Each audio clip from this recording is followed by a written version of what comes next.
నాగర్ కర్నూలు జిల్లా వెల్దండ మండలం పెద్దాపురం గ్రామంలో కౌలు రైతు హత్య కలకలం రేపింది.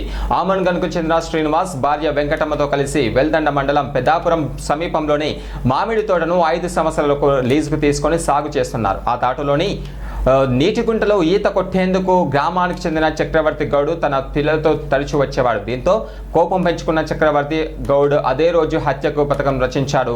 శ్రీనివాస్ తోటలోని కుంట వద్ద కాళ్ళు చేతులు కడుక్కుంటుండగా వెనక నుంచి వెళ్లి గొంతు నుమిలి హత్య చేసి మృతదేహాన్ని నీటి గుంటలో పడేశాడు. భర్త ఇంటికి రాకపోవడంతో వెంకటమ్మ వెల్దండ పోలీసులకు ఫిర్యాదు చేసింది. కేసు నమోదు చేసిన సిఐ రఘువీరారెడ్డి, ఎస్ఐ కురుమూర్తి దర్యాప్తు చేపట్టి నిందితుడిని గుర్తించారు. సంఘటన స్థలంలో సెల్ ఫోన్, బైక్లను స్వాధీనం చేసుకుని చక్రవర్తి గౌడ్ను అరెస్ట్ చేసి రిమాండ్ తెలిసినట్లుగా డీఎస్పీ తెలిపారు. అయితే నీటి గుంటలో రోజు ఈత కొట్టడానికి వస్తున్న చక్రగౌడ్ను నిలదీసినందుకే ఈ పథకం రచించినట్లుగా డీఎస్పీ తెలిపారు.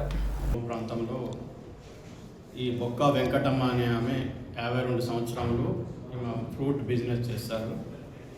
ఈమె ఉండేదేమో పెద్దాపూర్లోని తోటలో శ్రీరామ్ రెడ్డి తోటలో నివసిస్తూ ఉంటారు అంత భర్తతో కలిసి. ఆ భర్త పేరు చనిపోయిన వ్యక్తి బొక్క శ్రీనివాస్. ఈయన 58 సంవత్సరములు ఉంటాయి. ఇద్దరు కలిసి ఈ తోటను లీజ్ చేసుకుంటూ దీంతోపాటు సపోటా తోటను కూడా లీజ్ తీసుకొని పండ్లు అమ్ముకుంటూ బతుకుతుంటారు.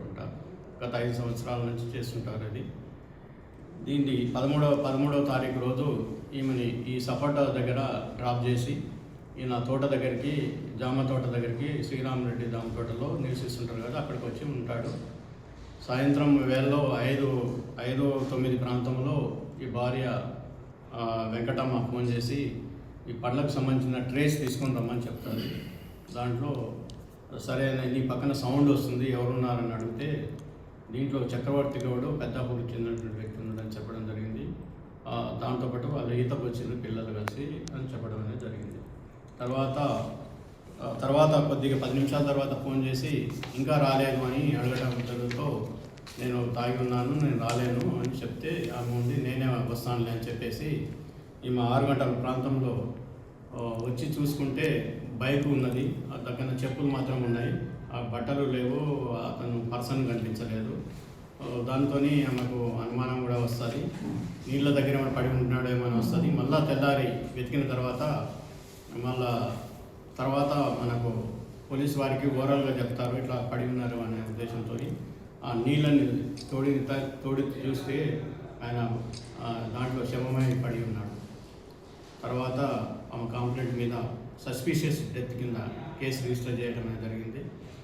దానిలో భాగంగా ఇన్వెస్టిగేషన్లో భాగంగా అందరినీ విచారించిన తర్వాత ఈరోజు ఉదయం ఈ చక్రవర్తి గౌడ్ని, ఈయన 45 సంవత్సరాలు, ఈయన బిజినెస్ చేస్తాడు. పెద్దాపూర్లో వాళ్ళ ఇంటి నుంచి పోలీస్ స్టేషన్ తీసుకొని వచ్చి అతన్ని విచారించగా తన నేరాన్ని ఒప్పుకోవడం అనేది జరిగింది. ఆ రోజు ఈ 13th రోజు 5 గంటల ప్రాంతంలో ఈ శ్రీరామ్ రెడ్డికి వాళ్ళ ఇంట్లో పిన్నమ్మ ఫెస్టివల్ జరిగింది మార్నింగ్.